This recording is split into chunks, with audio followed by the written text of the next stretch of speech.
Bom, tá aí. Abre aí a matéria para a gente ler junto, a matéria do relatório. Tá? O governo dos Estados Unidos, então, acusa o Brasil de censura e restrição da liberdade de expressão na internet em 2024. Tá? A denúncia está no relatório sobre práticas, né, de direitos humanos no Brasil, tá aí o nome em inglês, divulgado ontem, e que atribui, então, Moraes um papel central na repressão a vozes consideradas contrárias ao governo atual. Segundo o documento, Moraes suprimiu o discurso de apoiadores de Bolsonaro e ainda solicitou bloqueio de 100 contas do X para a Anatel, fora a derrubada do próprio X, né? A derrubada do próprio X. Então tá aqui, ó, ele suprimiu desproporcionalmente o discurso de apoiadores e, em vez de adotar medidas mais restritas para penalizar conteúdos que incitassem ações ilegais iminentes ou assédio. O órgão regulador de telecomunicações, a Anatel, determinou que os provedores de internet bloqueassem o acesso ao X por ordem do STF em agosto. O relatório afirma que essas medidas afetaram diretamente jornalistas, políticos e usuários ligados ao campo conservador, frequentemente por vias secretas que careciam de garantias do devido processo legal. Para os Estados Unidos, o episódio marca um retrocesso na proteção dos direitos humanos, especialmente no direito à livre manifestação. O documento também critica a justificativa usada pelo governo Lula para a censura, baseada no conceito de discurso do ódio, considerado pelos norte-americanos como um termo vago e sem amparo no direito internacional. Entre as ações contestadas está a proibição temporária do uso de VPN, que teria prejudicado a privacidade e dificultado a atuação de jornalistas e ativistas. O Alexandre Moraes, né, como sabemos, foi sancionado aí pela Magnitsky. Olha só, eu quero. Aí tem o documento em inglês, clica lá para o pessoal ver também. Quem quiser acessar o documento, a gente sempre faz questão de trazer o documento, as provas para vocês acessarem, tá? Então tá aí, sumário executivo com todas as informações. Tem críticas também à polícia militar do Tarcísio. Eu não acho ruim que tenha não, sabe por quê? Olha lá, da rota. Volta para mim aqui. Eu não acho ruim não, porque assim, nós temos um documento que ele é mais técnico do que político, então os governistas não vão poder acusar esse documento de ser algo fabricado pela direita americana, tá? Nós temos uma burocracia, uma tecnocracia, com protocolos de acompanhamento. Inclusive eu quero o auxílio aqui do Eli sobre esse tipo de relatório que é publicado todo ano, Eli. Nesse caso aí, com destaque para as violações né, protagonizadas aí pelo Alexandre de Moraes. Pois é, Cláudio, dá para ver a tecnicalidade do documento, como você disse, a prova disso é que não há blindagem a nenhum líder da direita ali no Brasil. E eu vou chamar a atenção para uma coisa que vem logo depois da citação dos principais, né? Fizeram ali um bem resumido do que o Alexandre de Moraes anda fazendo contra a liberdade de expressão. Aí falam também dos sindicatos, eles falam da relação estranha que os sindicatos têm com o Estado brasileiro, isso vem desde o Getúlio Vargas, eles não falam dessa parte histórica, mas eles falam ali de regiões em que um sindicato proíbe outro concorrente de ser aberto, né? Eu senti falta de um aspecto que eu sempre, até quando eu era CLT, eu comprei briga com o sindicalista ali da empresa, porque eu descobri na minha olerite que eu estava pagando, eu nunca pedi para fazer parte do sindicato, aí eu joguei para ele assim, Declaração Universal dos Direitos Humanos, ninguém será obrigado a participar de associações. E vocês estão me obrigando. Eu nunca pedi para você fazer parte de sindicato nenhum.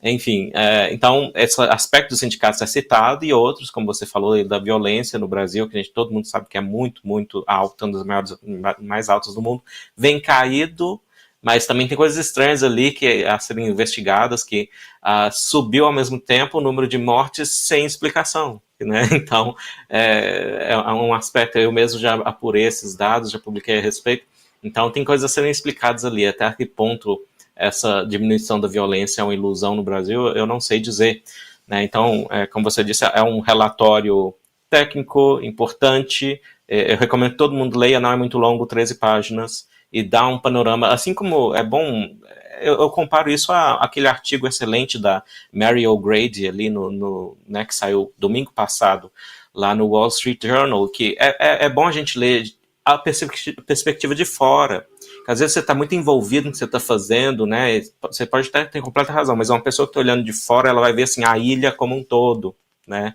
E vai te dar a perspectiva dela e sem compromisso com um grupo ou outro, porque ela não tem contato com ninguém, basicamente. Então, esse relatório, o artigo da Mary O'Grady, são lições que os brasileiros veem como esse estado de exceção que está mandando no nosso país está destruindo a nossa imagem lá fora também, né? Então, é muito importante esse relatório, considero um avanço. Agora, até quando o Alcolumbre vai ignorar isso também, fica aí, a gente tem que acompanhar, né? Ô, Carol, você quer comentar? Porque esse relatório ele só amplifica para fora, né? Porque quando um documento desse é publicado lá fora, ele amplifica, né? Então, eu acho que cada vez que nós temos esse tipo de iniciativa, por exemplo, estamos aguardando até hoje o da OEA. Então, nós entendemos que cada documento novo, cada nova manifestação, cada editorial que saia, cada artigo que sai lá fora, tem esse condão de reforçar a percepção externa de que o Brasil vive uma crise, talvez uma das maiores crises institucionais e de violação de direitos humanos da sua história. E cada vez demonstra também, na minha percepção, não sei se você concorda, pode discordar, hoje, essa semana você está discordando sempre de mim, então tudo bem, mas é o seguinte, cada vez reforça a impressão de que o que o Eduardo está fazendo lá, o Paulo Figueiredo, não tem nada a ver com traição à pátria. Sabe o que acontece? É os Estados Unidos dando tom. A gente está aqui aumentando o tom. A gente viu a Haddad essa semana dando uma declaração patética de que foi a extrema-direita, né? Foi a Globo News, a repórter reforçando. Mas então foi mesmo a extrema-direita que cancelou a sua reunião online? Ele, sim, foi a extrema-direita. Depois ele deu uma segunda entrevista. A extrema-direita segue cancelando a minha reunião online. Quer dizer, o ministro da Fazenda tem que dar esse papelão. Já tinha dado uma entrevista de que ele não conseguia fazer absolutamente nada, mandando o agro. Só faltou para...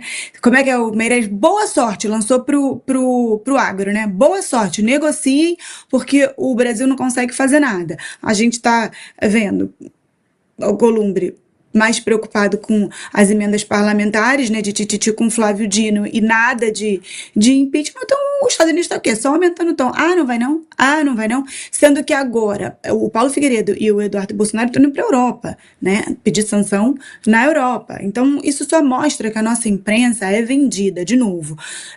O Eli fala melhor que eu. Qual a dificuldade que ele arrumou para publicar a Vaza Toga?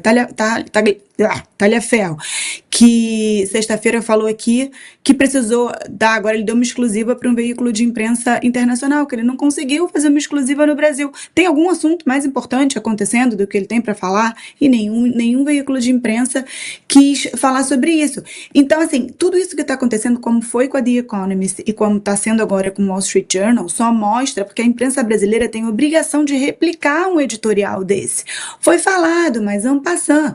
Então, assim, só mostra que a gente não está acreditando na severidade do que está acontecendo. E a gente vê ali o Gilmar hoje, né, com o ombro ali, veja bem, aqui é um órgão colegiado, ninguém solta a mão de ninguém, mas já com uma expressão completamente diferente, ele não tem como soltar a mão do Moraes, não tem. Quem manda no Brasil hoje é o Gilmar Mendes, através de DP, de todos os braços, os tentáculos que ele tem, embora a Constituição Federal proíba, né, que o ministro do Supremo tenha qualquer outra atividade que não seja ser ministro do Supremo, mas todos têm. Então, assim, é isso. O Gilmar ficou ali mãozinha dada com Alexandre de Moraes, então, e jogando toda a STF. Somos um órgão colegiado. Então é isso aí mesmo. Deem a mão e vamos todo mundo junto. Leva o Alcolumbre junto. Leva o Alcolumbre junto. Adorei a frase. É um bom slogan de campanha. Leve o Alcolumbre junto. Ontem, inclusive, eu vi um debate, vamos dizer assim, era o Magno Malta no plenário em fevereiro, quando o Alcolumbre foi eleito, e o Magno Malta já falando, né, justamente dessa pauta do impeachment de Moraes, fazendo críticas diretas ao Alcolumbre. Então me parece que o Magno Malta não votou no Alcolumbre.